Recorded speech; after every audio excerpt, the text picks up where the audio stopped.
నమస్తే, నేను సిరి. ఇప్పుడు చూస్తున్నట్టయితే సంక్రాంతికి వస్తున్నాను సినిమా ఎంత పెద్ద హిట్ అయిందో మనందరికీ తెలిసిందే.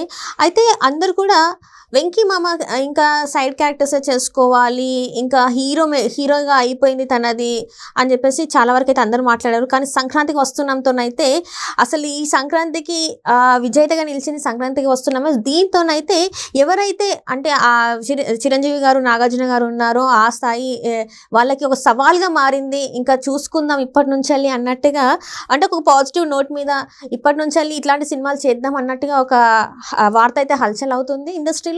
అసలు ఇంతకీ ఏం జరిగింది, ఈ సినిమా తర్వాత ఇండస్ట్రీలో పరిణామాలు ఎలా చోటు చేసుకున్నాయి అనే అంశాన్ని మనకి వివరించడానికి మనతో పాటు ఉన్నారు ప్రముఖ సినీ క్రిటిక్, సీనియర్ జర్నలిస్ట్ జగదేవ్ గారు. నమస్కారం సార్. నమస్తే సార్. ఇప్పుడు చూస్తుంటే సంక్రాంతికి వస్తున్న సినిమా ఒకనొక టైంలో ఈ సినిమాని అసలు వాయిదా వేద్దాం ఇప్పుడు, ఎందుకంటే 2 సినిమాలు పెద్దవి ఉన్నాయి, బాలకృష్ణ గారివి ఇంకా గేమ్ చేంజర్ అని చెప్పేసి అనుకున్నారు.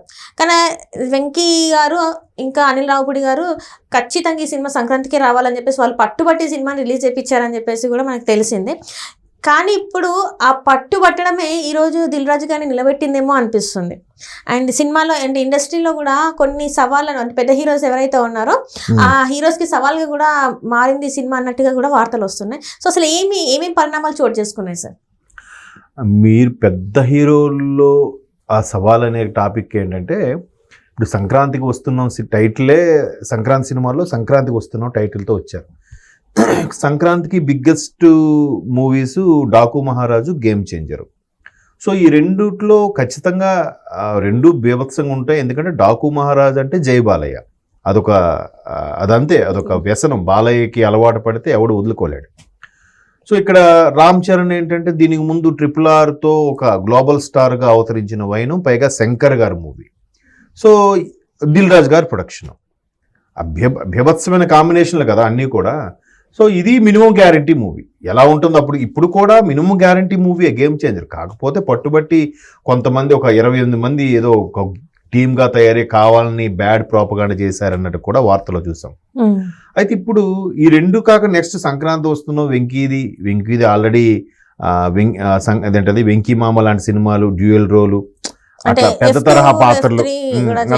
తరహా పాత్రలు కొద్దిగా కాంబినేషన్లో అట్లా వెళ్ళిపోతుంది అనుకున్నారు. కానీ సంక్రాంతికి 3 బిగ్గెస్ట్ బ్లాక్ బాస్టర్ ఏదంటే సంక్రాంతికి వస్తున్నాను. అసలు ఇది ఇలా రావడం వల్ల ఇప్పుడు బాలయ్య గారు డాకు మహారాజు కూడా పర్వాలేదు అనిపించింది, కానీ సంక్రాంతికి వస్తున్నామంత హిట్ అయితే కాదు. అంటే బయట పబ్లిక్ టాక్ అలా ఉంది. ఇకపోతే ముందు చిరంజీవి గారి కూడా ముందు సినిమాలు బోలా శంకర్ లాంటివి డిజాస్టర్ అయ్యాయి. వెంకీ అనేసరికి మినిమం గ్యారంటీ. ఇప్పుడే కాదు, ఆయన కెరియర్ స్టార్టింగ్ నుంచి కూడా ఫ్యామిలీ ఓరియంటెడ్. అంటే లాస్ట్ టైం సంక్రాంతికి వచ్చిన సినిమా ఏదైతే సైంధవ్ సినిమా ఉందో అది డిజాస్టర్ అయింది. అసలు వెంకటేష్ గారు ఇలాంటి సినిమా తీయడం ఏంటి అని చెప్పేసి కూడా చాలా మంది ఆయన మీద కొంత ఇలాంటి సినిమా ఏంటి, కెరీర్ అంటే ఈ కెరీర్ ఎండ్ అయినట్టేనా అని కూడా ఆ సినిమా ద్వారా మాట్లాడడం జరిగింది. కానీ ఈ సంక్రాంతికి చూసుకుంటే అసలు ఈయననే ఇప్పుడు టాప్ కలెక్షన్స్ పరంగా కూడా టాప్ పొజిషన్ లో ఉంది. సంక్రాంతికి వస్తున్నాం అంటే ఏంటంటారు ఇది? అదే ఇప్పుడు సంక్రాంతికి వస్తున్నాం మీరు అన్నట్టు సైంధవ్ ఎప్పుడైతే కొద్దిగా అంత ఇది అనిపించిందో, హిట్ అవ్వలేదో, ఇంకా వెంకీ గారి టైం అయిపోయింది. ఇప్పుడు ఎందుకులే దిల్ రాజు గారు కూడా డాకు మహారాజు ఈ 2 ఉన్నాయి కాబట్టి కొంచెం గ్యాప్ ఇచ్చి రిపబ్లిక్ డే టైంలో ఎప్పుడు రిలీజ్ చేద్దాం, సంక్రాంతి తర్వాత ఎప్పుడు అనుకున్నారంట. కానీ అది వెంకీ మాత్రం పట్టుబట్టారంట, లేదు సంక్రాంతికి రిలీజ్ చేయాలి, అనిల్ కూడా నేను చెప్పాను మీరు రెడీ చేసుకోండి అని. ఇదేంటిది, అతని సినిమాయే గేమ్ చేంజర్ ఉంటుంది, అది ఎట్లాగో కలెక్షన్స్ కురిపిస్తుంది, మళ్ళీ ఇదంటే థియేటర్స్ కష్టం అవుతుంది. కానీ వెంకీ ఎలా చేస్తున్నారంటే, లేదు ఈ జోనర్ ఏదైతే ఉందో ఇప్పుడు ఫ్యామిలీ ఆడియన్స్కి కరెక్ట్ కావాలి అని చెప్పడం, టైటిల్ కూడా సంక్రాంతికి వస్తున్నామని పెట్టారంట అనిల్ రావుపూడి కూడా. అంటే మెల్లగా దిల్ రాజు గారు ట్యూన్ చేశారు. సార్ పేరే సంక్రాంతికి వస్తున్నాం కానీ సంక్రాంతి రిలీజ్ చేయకపోతే బాగోదు సార్, అందుకే డ్రాగ్ చేసి ఎలాగైనా దిల్ రాజు గారు కొద్దిగా లేట్ చేద్దాం అనుకున్నారు. కానీ ఇంకా ఆప్షన్ లేక సంక్రాంతి రోజే రిలీజ్ చేయాల్సి వచ్చింది. 14 ఆ రోజే సంక్రాంతి. సో అలా పట్టుబట్టడం వల్ల ఈ 2 కొంచెం మోస్తరుగా తగ్గడం, దానికి ఒక్కసారి కలెక్షన్ వెళ్ళిపోయేసరికి ఇప్పుడు ఎలా అయింది, సంక్రాంతి బరిలో ఎప్పుడు బాలయ్య కానీ చిరంజీవి గారు ఉన్నప్పుడు కంపల్సరీ వాళ్ళిద్దరికి బోల్డ్ సంక్రాంతులు చూశారు. ఈవెన్ వెంకటేష్ గారు కూడా కొన్ని కలిసి ఉందారా లాంటి సినిమాలు నాకు తెలిసి సంక్రాంతి టైంలో ఎప్పుడు వచ్చాయి అప్పట్లో.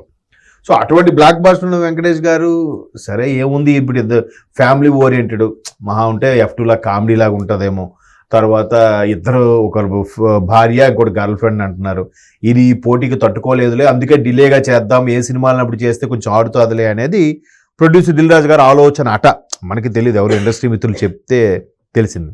ఇప్పుడు ఏమైంది, అందులో ఉన్న కామెడీయే ప్రజెంట్ ట్రెండ్ నడుస్తున్న కామెడీకి సింక్ అవ్వడం, పైగా ఫ్యామిలీతో అందరూ చూడదగ్గ సినిమా అయిపోవడం, ఓ బీభత్సంగా అందరూ సరదాగా నవ్వుకోవడం అనేది ఒక జనరల్గా అంతే కదా. సంక్రాంతికి ఏంటంటే అందరూ ఎవరి ఊర్లు వాళ్ళు చేరుకుంటారు. అది కాక ఎక్కడెక్కడ బయట ఊర్లో విదేశాల్లో పనిచేసే వాళ్ళు కూడా సంక్రాంతికి స్వగ్రామం చేరుకొని అందరితో కలిసి పేకాడుకోవడాలు, తినడాలు, పిండి వంటలు, భోజనం చేయడాలు, ఇవన్నీ చాలా సరదాగా కోడి పందాలను చేస్తారు.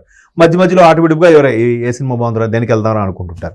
సరదాగా అందరు కలిసి సినిమా చూసామరా, ఈ ఊరు వచ్చినందుకు ఒక సినిమా చూసామరా మన ఊరు థియేటర్లో అనే ఫీలింగ్ ఉంటుంది చాలా మందికి. అలాంటప్పుడు ఏమవుద్దంటే అరే అదే సగం కలెక్షన్స్. సో ఇది ఏమాత్రం బాగున్నా ఎత్తుకెళ్ళిపోద్ది. కాబట్టి సంక్రాంతికే పట్టుబడితే వెంకటేష్ గారు ఈయన ఇంకా డ్రాగ్ చేయడానికి వీలు లేకుండా టైటిల్ కూడా సంక్రాంతికి వస్తున్నామని పెట్టడం వల్ల ఇంకా 14 రిలీజ్ చేశారు. సో ఎప్పుడైతే రిలీజ్ అయిందో ఆ రెండింటి మీదకి ఇదే బాగుందనే టాకు ఫస్ట్ డే 1 నుంచి కూడా అదే టాక్ ఉంది. కాబట్టి ఇంతకుముందు చూశాను రికార్డ్ అంట 276 crores ఎంతో 13 రోజుల్లో. సో మరి వెంకీ గారి టైం అయిపోయింది. వెంకీ గారు ఏంది ఇంకా డ్యూయల్ హీరోగా చేయడమే లేదంటే అతిథిపాత్ర చేసుకోవడమే అన్న వాళ్ళందరికీ ఇది ఒక చెంపపెట్టులాగా అనిపించింది. పైగా కామెడీలో ఆయన ఎక్స్ప్రెషన్స్ అనేది కొట్టేవాడే లేడు. ఇప్పుడు నుంచి కాదు, నువ్వు నాకు నచ్చావు ఆ టైం నుంచి కూడా ఎలా ఉంటుంది అసలు.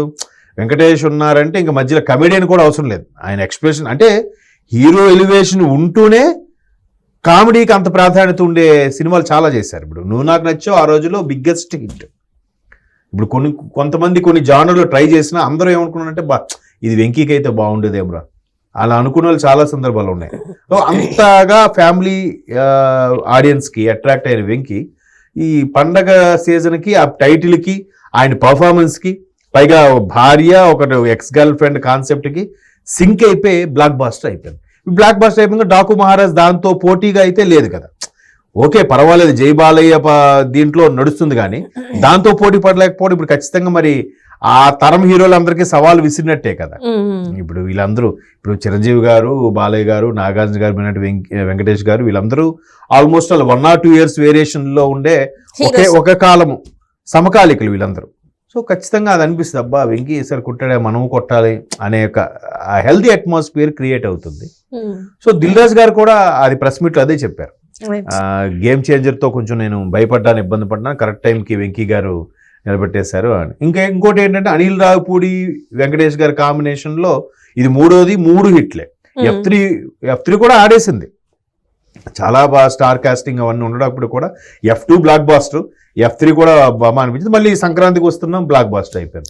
ఇప్పుడు నేను మొన్న ఇప్పుడు రానా దగ్గుబాటి షోలో చూసినప్పుడు కూడా అదే చెప్తున్నారు. నేను ఇంకా వెంకటేష్ గారు, అనిల్ రావిపూడి అంటే ఇంకొక 4-5 సినిమాలని చేయాలనుకుంటున్నాం సార్, మరి ఎలా ఉంటుందో చూడాలి, స్టోరీ రెడీ చేసుకుంటున్నాను కూడా ఆయన చెప్పాడు. సో ఒక్కొక్కరికి ఒక కాంబినేషన్ సెట్ అయిపోతుంటుంది. బాలయ్య గారు, బోయపాటి, అలాగే వెంకటేష్, అనిల్ రావిపూడి, లేదంటే జూనియర్ ఎన్టీఆర్, కొరటాల శివ, అలాగా కొన్ని ఆ డైరెక్టర్ ఆ కాంబినేషన్ అట్లా కుదిరిపోతుంటే ప్రేక్షకులు కూడా కరెక్ట్గా ఆ టైంకి మిగతా సినిమాలు సరిగ్గా ఆడకపోవడం, లేతే ఆ సిచ్యువేషన్ ఆ కాంటెక్స్ట్ సందర్భం ప్రకారము ఇవి ఆడేయడము బ్లాక్ బాస్టర్గా మారిపోయే పరిస్థితులు వస్తాయి. సంక్రాంతికి వస్తున్నా కూడా అటువంటి blockbuster. Right sir, right. Thank you so much sir.